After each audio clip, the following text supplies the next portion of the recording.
One day, Edward was in the shed where he lived with the other engines. They were all bigger than Edward and boasted about it. "The driver won't choose you again," said Gordon. "He wants strong engines like us." But the driver and fireman felt sorry for Edward.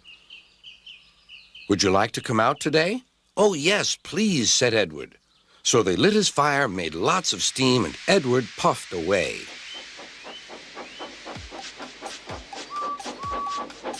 The other engines were very cross at being left behind.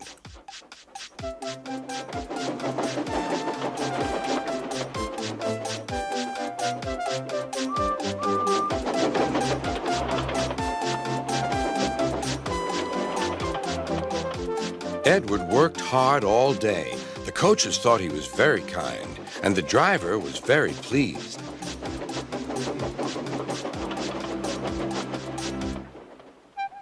"I'm going out again tomorrow," Edward told the other engines that night.